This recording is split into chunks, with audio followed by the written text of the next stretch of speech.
अध्याय 18 उपसंहार संन्यास की सिद्धि।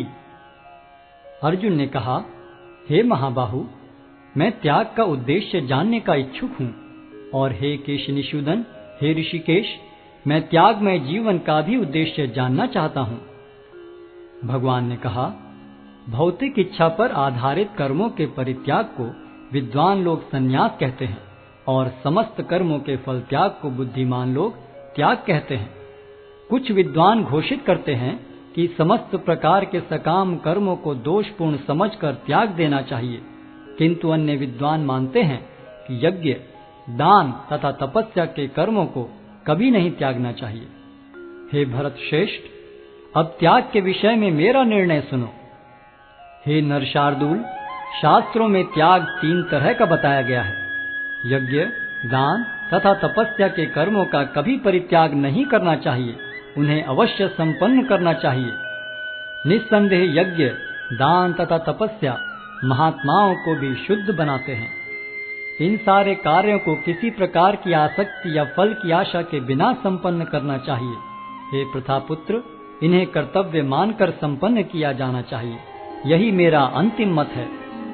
निर्दिष्ट कर्तव्यों को कभी नहीं त्यागना चाहिए। यदि कोई मोहवश अपने नियत कर्मों का परित्याग कर देता है तो ऐसे त्याग को तामसी कहा जाता है। जो व्यक्ति नियत कर्मों को कष्टप्रद समझकर या शारीरिक क्लेश के भय से त्याग देता है, उसके लिए कहा जाता है कि उसने यह त्याग रजोगुण में किया है। ऐसा करने से कभी त्याग का उच्च फल प्राप्त नहीं होता। हे अर्जुन, जब मनुष्य नियत कर्तव्य को करणीय मानकर करता है और समस्त भौतिक संगति तथा फल की आसक्ति को त्याग देता है, तो उसका त्याग सात्विक कहलाता है। सतोगुण में स्थित बुद्धिमान त्यागी, जो न तो अशुभ कर्म से घृणा करता है, न शुभ कर्म से लिप्त होता है, वह कर्म के विषय में कोई संशय नहीं रखता। निस्संदेह किसी भी देहधारी प्राणी के लिए समस्त कर्मों का परित्याग कर पाना असंभव है, लेकिन जो कर्म फल का परित्याग करता है वह वास्तव में त्यागी कहलाता है। जो त्यागी नहीं है, उसके लिए इच्छित, अनिच्छित तथा मिश्रित ये 3 प्रकार के कर्म फल मृत्यु के बाद मिलते हैं, लेकिन जो सन्यासी है उन्हें ऐसे फल का सुख दुख नहीं भोगना पड़ता। हे महाबाहु अर्जुन, वेदांत के अनुसार समस्त कर्म की पूर्ति के लिए 5 कारण हैं। अब तुम इन्हें मुझसे सुनो। कर्म का स्थान शरीर, कर्ता, विभिन्न इंद्रियां, अनेक प्रकार की चेष्टाएं तथा परमात्मा, ये 5 कर्म के कारण हैं। मनुष्य अपने शरीर, मन या वाणी से जो भी उचित या अनुचित कर्म करता है वह इन 5 कारणों के फलस्वरूप होता है। अतएव जो इन 5 कारणों को न मानकर अपने आप को ही एकमात्र कर्ता मानता है, वह निश्चय ही बहुत बुद्धिमान नहीं होता और वस्तुओं को सही रूप में नहीं देख सकता। जो मिथ्या अहंकार से प्रेरित नहीं है, जिसकी बुद्धि बंधी नहीं है, वह इस संसार में मनुष्यों को मारता हुआ भी नहीं मारता, न ही वह अपने कर्मों से बंधा होता है। ज्ञान, ज्ञेय तथा ज्ञाता, ये तीनों कर्म को प्रेरणा देने वाले कारण हैं। इंद्रियां, कर्म तथा कर्ता, ये 3 कर्म के संघटक हैं। प्रकृति के 3 गुणों के अनुसार ही ज्ञान, कर्म तथा कर्ता के 3 भेद हैं। अब तुम मुझसे इन्हें सुनो। जिस ज्ञान से अनंत रूपों में विभक्त सारे जीवों में एक ही अविभक्त आध्यात्मिक प्रकृति देखी जाती है, उसे ही तुम सात्विक जानो। जिस ज्ञान से कोई मनुष्य विभिन्न शरीरों में भिन्न भिन्न प्रकार का जीव देखता है, उसे तुम राजसी जानो। और वह ज्ञान जिससे मनुष्य किसी एक प्रकार के कार्य को, जो अति तुच्छ है, सब कुछ मानकर सत्य को जाने बिना उसमें लिप्त रहता है, तामसी कहा जाता है। जो कर्म नियमित है और जो आसक्ति, राग या द्वेष से रहित कर्मफल की चाह के बिना किया जाता है, वह सात्विक कहलाता है। लेकिन जो कार्य अपनी इच्छा पूर्ति के निमित्त प्रयास पूर्वक एवं मिथ्य अहंकार के भाव से किया जाता है, वह रजोगुणी कहा जाता है।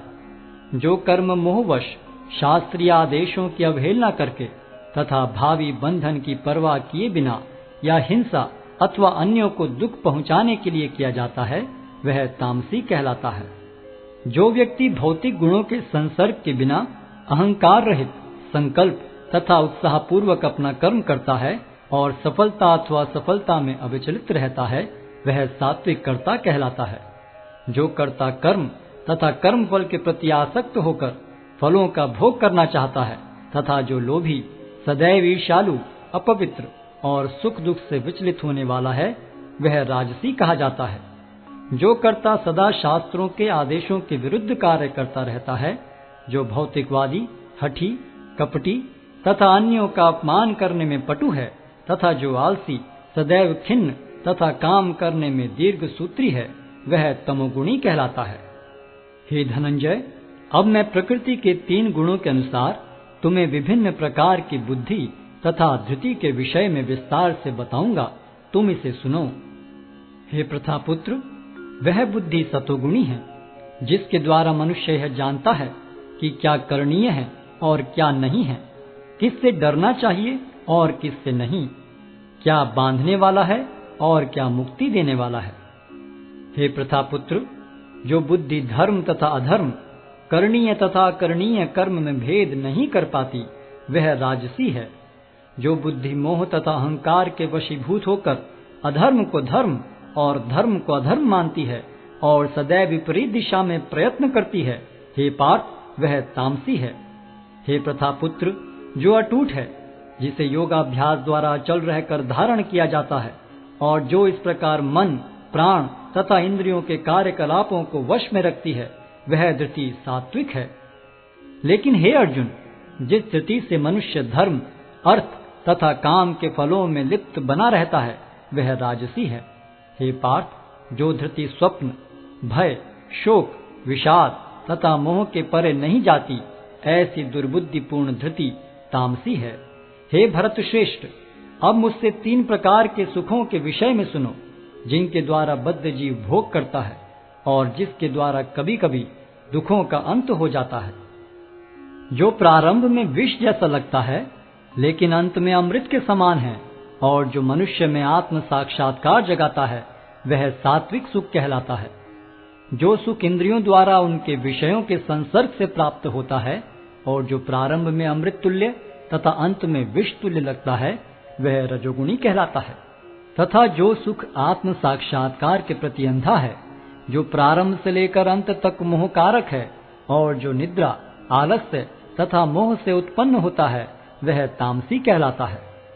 इस लोक में, स्वर्ग लोकों में या देवताओं के मध्य में कोई भी ऐसा व्यक्ति विद्यमान नहीं है जो प्रकृति के 3 गुणों से मुक्त हो।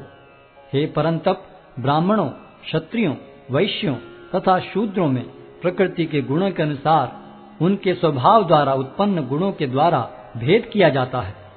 शांति प्रियता, आत्मसंयम, तपस्या, पवित्रता, सहिष्णुता, सत्यनिष्ठा, ज्ञान, विज्ञान तथा धार्मिकता, ये सारे स्वाभाविक गुण हैं जिनके द्वारा ब्राह्मण कर्म करते हैं। वीरता, शक्ति, संकल्प, दक्षता, युद्ध में धैर्य, उदारता तथा नेतृत्व, ये क्षत्रियों के स्वाभाविक गुण हैं। कृषि करना, गोरक्षा तथा व्यापार वैश्यों के स्वाभाविक कर्म हैं और शूद्रों का कर्म श्रम तथा अन्यों की सेवा करना है। अपने अपने कर्म के गुणों का पालन करते हुए प्रत्येक व्यक्ति सिद्ध हो सकता है। अब तुम मुझसे सुनो कि यह किस प्रकार किया जा सकता है।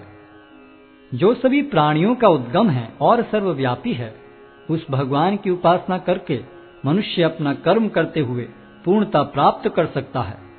अपने वृत्तिपरक कार्य को करना, चाहे वह कितना ही त्रुटिपूर्ण ढंग से क्यों न किया जाए, अन्य किसी के कार्य को स्वीकार करने और अच्छी प्रकार करने की अपेक्षा अधिक श्रेष्ठ है।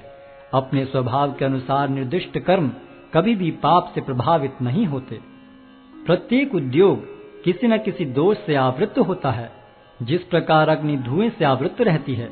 अतएव हे कुंती पुत्र, मनुष्य को चाहिए कि स्वभाव से उत्पन्न कर्म को, भले ही वह दोषपूर्ण क्यों न हो, कभी त्यागे नहीं। जो आत्म संयमी तथा अनासक्त है एवं जो समस्त भौतिक भोगों की परवाह नहीं करता, वह संन्यास के अभ्यास द्वारा कर्म फल से मुक्ति की सर्वोच्च सिद्ध अवस्था प्राप्त कर सकता है। हे कुंती पुत्र, जिस तरह इस सिद्धि को प्राप्त हुआ व्यक्ति परम सिद्धावस्था अर्थात ब्रह्म को सर्वोच्च ज्ञान की अवस्था है प्राप्त करता है, उसका मैं संक्षेप में तुमसे वर्णन करूंगा, उसे तुम जानो।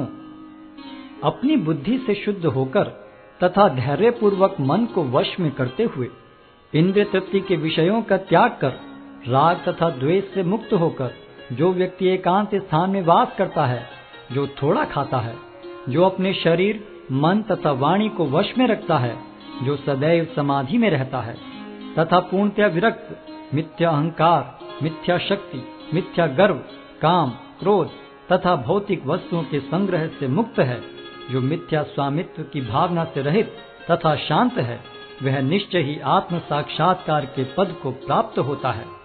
इस प्रकार जो दिव्य पद पर स्थित है, वह तुरंत पर ब्रह्म का अनुभव करता है और पूर्णतया प्रसन्न हो जाता है। वह न तो कभी शोक करता है, न किसी वस्तु की कामना करता है। वह प्रत्येक जीव पर संभाव रखता है।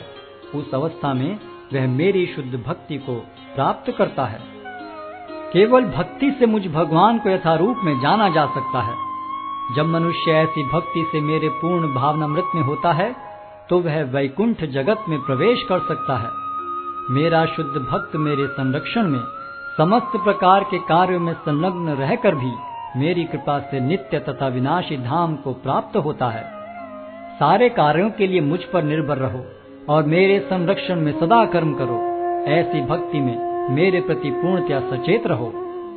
यदि तुम मुझसे भावना भावित होगे, तो मेरी कृपा से तुम बद्ध जीवन के सारे अवरोधों को लांघ जाओगे। लेकिन यदि तुम मिथ्या अहंकारवश ऐसी चेतना में कर्म नहीं करोगे और मेरी बात नहीं सुनोगे, तो तुम विनष्ट हो जाओगे। यदि तुम मेरे निर्देशानुसार कर्म नहीं करते और युद्ध में प्रवृत्त नहीं होते हो, तो तुम कुमार्ग पर जाओगे। तुम्हें अपने स्वभाववश युद्ध में लगना होगा। इस समय तुम मोहवश मेरे निर्देशानुसार कर्म करने से मना कर रहे हो, लेकिन हे कुंती पुत्र, तुम अपने ही स्वभाव से उत्पन्न कर्म द्वारा बाध्य होकर वही सब करोगे। हे अर्जुन, परमेश्वर प्रत्येक जीव के हृदय में स्थित है और भौतिक शक्ति से निर्मित यंत्र में सवार की भांति बैठे समस्त जीवों को अपनी माया से घुमा रहे हैं। हे भारत, सब प्रकार से उसी की शरण में जाओ। उसकी कृपा से तुम परम शांति को तथा परम नित्य धाम को प्राप्त करोगे। इस प्रकार मैंने तुम्हें गुह्यतर ज्ञान बतला दिया। इस पर पूरी तरह से मनन करो और तब जो चाहो सो करो। क्योंकि तुम मेरे अत्यंत प्रिय मित्र हो, अतः मैं तुम्हें अपना परम आदेश, जो सर्वाधिक गुह्य ज्ञान है, बता रहा हूँ। इसे अपने हित के लिए सुनो। सदैव मेरा चिंतन करो, मेरे भक्त बनो, मेरी पूजा करो और मुझे नमस्कार करो। इस प्रकार तुम निश्चित रूप से मेरे पास आओगे। मैं तुम्हें वचन देता हूँ, क्योंकि तुम मेरे परम प्रिय मित्र हो। समस्त प्रकार के धर्मों का परित्याग करो और मेरी शरण में आओ। मैं समस्त पापों से तुम्हारा उद्धार कर दूंगा। डरो मत। यह गुह्य ज्ञान उनको कभी भी न बताया जाए जो न तो संयमी है, न एकनिष्ठ, न भक्ति में रत है, न ही उसे जो मुझसे द्वेष करता है। जो व्यक्ति भक्तों को यह परम रहस्य बताता है, वह शुद्ध भक्ति को प्राप्त करेगा और अंत में वह मेरे पास वापस आएगा। इस संसार में उसकी अपेक्षा कोई अन्य सेवक न तो मुझे अधिक प्रिय है और न कभी होगा। और मैं घोषित करता हूँ कि जो हमारे इस पवित्र संवाद का अध्ययन करता है, वह अपनी बुद्धि से मेरी पूजा करता है, और जो श्रद्धा समेत तथा द्वेष रहित होकर इसे सुनता है, वह सारे पापों से मुक्त हो जाता है और उन शुभ लोकों को प्राप्त होता है जहाँ पुण्य आत्माएं निवास करती हैं। हे प्रथापुत्र, हे धनंजय, क्या तुमने इसे एकाग्र चित्त होकर सुना? और क्या अब तुम्हारा ज्ञान तथा मोह दूर हो गया है? अर्जुन ने कहा, हे कृष्ण, हे अच्युत, अब मेरा मोह दूर हो गया। आपके अनुग्रह से मुझे मेरी स्मरण शक्ति वापस मिल गई। अब मैं संशय रहित तथा दृढ़ हूँ और आपके आदेश अनुसार कर्म करने के लिए उद्यत हूँ। संजय ने कहा, इस प्रकार मैंने कृष्ण तथा अर्जुन इन दोनों महापुरुषों की वार्ता सुनी, और यह संदेश इतना अद्भुत है कि मेरे शरीर में रोमांच हो रहा है। व्यास की कृपा से मैंने ये परम गुह्य बातें साक्षात योगेश्वर कृष्ण के मुख से अर्जुन के प्रति कही जाती हुई सुनी। हे राजन, जब मैं कृष्ण तथा अर्जुन के मध्य हुई इस आश्चर्यजनक तथा पवित्र वार्ता का बारंबार स्मरण करता हूँ, तो प्रतिक्षण आह्लाद से गदगद हो उठता हूँ।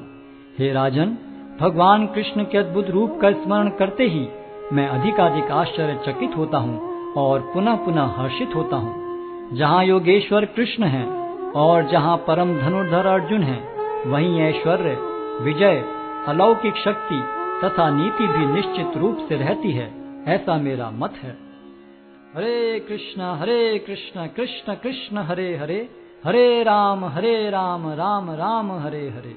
हरे कृष्ण कृष्ण कृष्ण हरे हरे, हरे राम राम राम हरे हरे।